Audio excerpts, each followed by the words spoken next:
Hello दोस्तों, मेरा नाम मिसबा और आपका स्वागत है कोड डेमिस्टिफाइड पर। आज हम लीड कोड 75 का नेक्स्ट क्वेश्चन करेंगे, जो कि है इस सब सीक्वेंस। हमने जो लास्ट क्वेश्चन किया था लीड कोड 75 में वो था मूव जीरोस। अब जो नेक्स्ट क्वेश्चन है इस सब सीक्वेंस। तो चलिए सबसे पहले इस क्वेश्चन को समझते हैं कि ये क्वेश्चन हमसे क्या कह रहा है। इस क्वेश्चन को समझने के लिए सबसे पहले हमें समझना पड़ेगा कि सब सीक्वेंस होता क्या है। तो जैसा कि डिफिनेशन इस क्वेश्चन में ही दिया हुआ है कि a subsequence of a string is a new string that is formed from the original string by deleting some or none of the characters without disturbing the relative order of remaining characters. Okay, देखिए मैं आपको बताता हूँ basically क्या होता है सब sequence. मान लेते हैं हमारे पास एक स्ट्रिंग दी हुई है दैट इज़ ABCDE, और हमारे पास एक दूसरी स्ट्रिंग है दैट इज़ ACE। ACE के जो सारे कैरेक्टर है वो S1 में प्रेजेंट है एंड इनका जो रिलेटिव ऑर्डर है वो भी चेंज नहीं है। तो S2 क्या हुआ, सब सीक्वेंस हुआ S1 का। Okay, there is another string मान लेते हैं ABD। अब ABD जो है वो सारे कैरेक्टर प्रेजेंट है S1 में और इनके जो रिलेटिव ऑर्डर है that is A, B and D उसी सीक्वेंस में है जैसा कि S3 में है। तो S3 भी क्या हुआ, सब सीक्वेंस हुआ S1 का। अब मान लेते हैं यहाँ पर एक और स्ट्रिंग है दैट इज़ CBE। CBE जो है वो सारे कैरेक्टर प्रेजेंट है किसमें, S1 में, लेकिन S1 में जो C जो है वो पहले आ गया है B के, तो ये सब सीक्वेंस नहीं कहलाएगा S1 का। ठीक है, तो आपको सब सीक्वेंस का जो कॉन्सेप्ट है वो समझ में आ गया होगा, बेसिकली डिफिनेशन क्या होती है सब सीक्वेंस की। अब हम देख लेते हैं कि क्वेश्चन क्या कह रहा है। क्वेश्चन में दो स्ट्रिंग दी हुई है। मान लेते हैं एक स्ट्रिंग है ABC, दूसरी स्ट्रिंग है दैट इज AHBGDC। तो हमें ये बताना है कि क्या S1 सब सीक्वेंस है S2 का।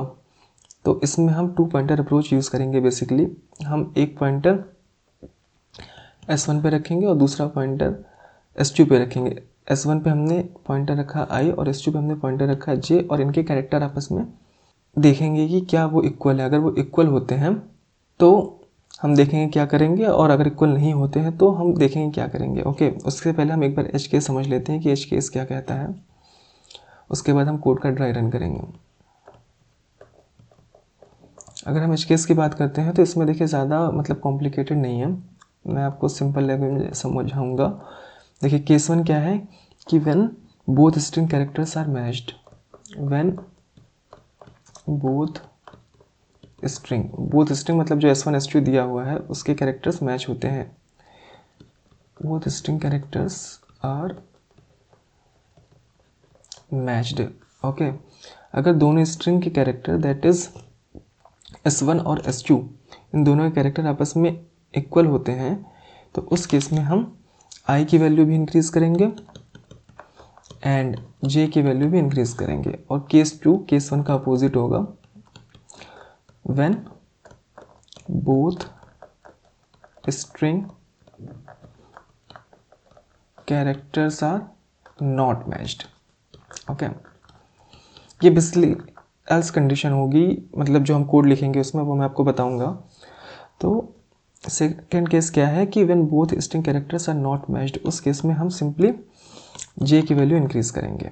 ओके, अब देखिए इसी एच केस के बेसिस पे हम अब एक बार कोड का ड्राई रन करते हैं। अब सबसे पहले हम S1 और S2 के जो कैरेक्टर है उनके इंडेक्स लिख लेते हैं दैट इज 0 1 2 0 1 2 3 4 5। ओके, अब हम चेक करेंगे क्या S1 का जो पहला कैरेक्टर है दैट इज I और J जहाँ पॉइंट कर रहे हैं, क्या दोनों कैरेक्टर सेम है A एंड A। यस, दोनों कैरेक्टर सेम है, तो हम I और J दोनों की वैल्यू इंक्रीज करेंगे एज पर द केस, जैसे कि हमने लिखा हुआ है कि अगर when both string characters are matched then उस केस में हम I और J दोनों की वैल्यू इंक्रीज करेंगे। तो हमने I की वैल्यू इंक्रीज कर दी एंड J की वैल्यू भी इंक्रीज कर दी। अब हम चेक करेंगे क्या H इक्वल है B के। नो, H इक्वल नहीं है B के, तो उस केस में हम स्ट्रिंग 2 के जो पॉइंटर है दैट इज J उसकी वैल्यू इंक्रीज करेंगे। अब हम चेक करेंगे क्या बी इक्वल है बी के, यस बी इक्वल है बी के, उस केस में हम आई और जो दोनों की वैल्यू इंक्रीज़ करेंगे। आई की वैल्यू इंक्रीज़ करी और फिर उसके बाद जे की वैल्यू इंक्रीज़ करी। अब हम चेक करेंगे क्या जी इक्वल है सी के। नो, जी इक्वल नहीं है सी के, तो ये सेकंड केस है। जैसे कि हमने लिखा हुआ है कि अगर सेकंड केस होता है तो उस केस में सिर्फ हम जे की वैल्यू इंक्रीज़ करते हैं, तो हम बस यही कर रहे हैं। यहाँ पे हम यहाँ पर जे की वैल्यू इंक्रीज़ करेंगे। अब चेक करेंगे क्या सेकंड स्ट्रिंग का जो डी है क्या वो सेम है स्ट्रिंग 1 के कैरेक्टर सी के। नो, सेम नहीं है, तो उस केस में हम सिर्फ जे की वैल्यू इंक्रीज़ करेंगे। अब हम चेक करेंगे क्या जे जिस कैरेक्टर को पॉइंट कर रहा है दैट इज़ सी, क्या वो आई जिस कैरेक्टर को पॉइंट कर रहा है दैट इज़ सी, क्या वो सेम है? यस सेम है, तो उस केस में आई और जे दोनों की वैल्यू इंक्रीज़ करेंगे। आई इंक्रीज़ किया और फिर उसके बाद जे की वैल्यू इंक्रीज़ किया, और फिर उसके बाद जब S1 के जो सारे कैरेक्टर अगर वो आइटरेट हो जाते हैं तो हम सिंपली क्या चेक करेंगे कि आई के जो इंडेक्स वैल्यू है क्या वो बराबर है किसके, S1 की लेंथ के। अगर वो S1 की लेंथ के बराबर है इसका मतलब S1 के सारे कैरेक्टर आइटरेट हो गए और वो उसी सीक्वेंस में आइटरेट हुआ है जिस सीक्वेंस में वो S2 में प्रेजेंट है। तो उस केस में हम सिंपली ट्रू रिटर्न करेंगे कि यस S1 इज ए सब सीक्वेंस ऑफ S2, अदरवाइज या हम कह सकते हैं एल्स हम क्या रिटर्न करेंगे, फॉल्स रिटर्न करेंगे। तो आई होप इस क्वेश्चन का जो ड्राई रन है वो आपको समझ में आ गया होगा। चलिए अब हम इसे कोड करते हैं। इसको कोड करने के लिए सबसे पहले हम दो पॉइंटर लेंगे that is int I equal to 0, int J equal to 0, और फिर उसके बाद हम लेंथ निकाल लेते हैं दोनों स्ट्रिंग की, एस डॉट लेंथ, और फिर उसके बाद जो अनदर स्ट्रिंग है उसकी भी लेंथ निकाल लेते हैं।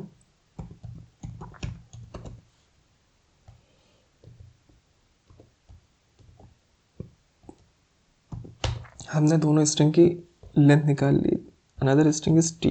ओके, हमने एस की लेंथ निकाल ली, फिर टी की लेंथ निकाल ली।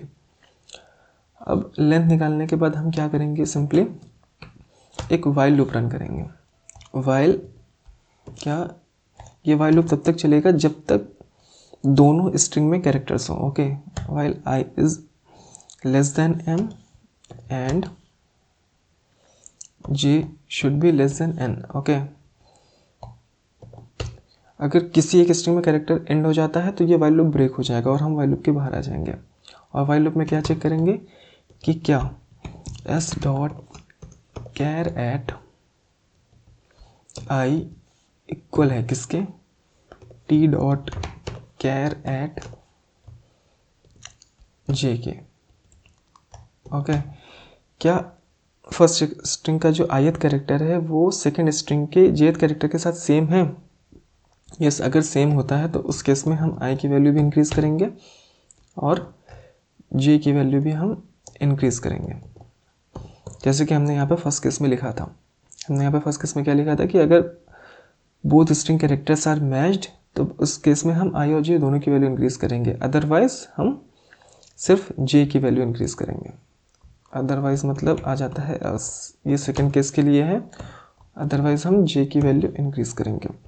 फिर उसके बाद जब वाइल लूप एंड हो जाएगा, वाइल लूप कब एंड होगा, अगर दोनों स्ट्रिंग में कोई भी कैरेक्टर जो हो वो एंड पे पहुंच जाता है। तो उस केस में हम क्या चेक करेंगे, सिंपली कि क्या i की जो वैल्यू है क्या वो बराबर है m के। m क्या है, ये लेंथ है फर्स्ट स्ट्रिंग की, ठीक है।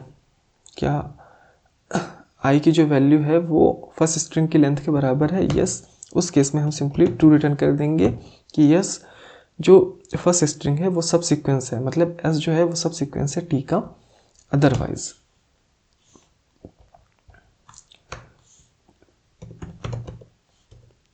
रिटर्न ट्रू करेंगे। ओके, और अदरवाइज हम क्या रिटर्न कर देंगे, फॉल्स, कि नहीं s जो है वो t का सब सीक्वेंस नहीं है। एक बार हम देख लेते हैं कि कोड में कोई सिंटैक्स एरर नहीं है। तो मुझे सब कुछ सही लग रहा है। अब हम एक बार इसे रन करके देखते हैं।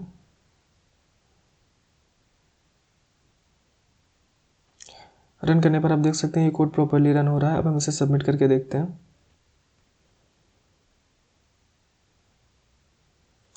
सबमिट करने पर भी आप देख सकते हैं कि ये कोड प्रॉपर्ली सबमिट हो रहा है। तो आई होप आपको ये जो क्वेश्चन है और इसका जो लॉजिक है वो समझ में आया होगा। आपको ये समझ में आया होगा इस क्वेश्चन में कि सब सीक्वेंस होता क्या है बेसिकली। तो मैं अब आपसे मिलता हूँ नेक्स्ट क्वेश्चन में। Thank you very much.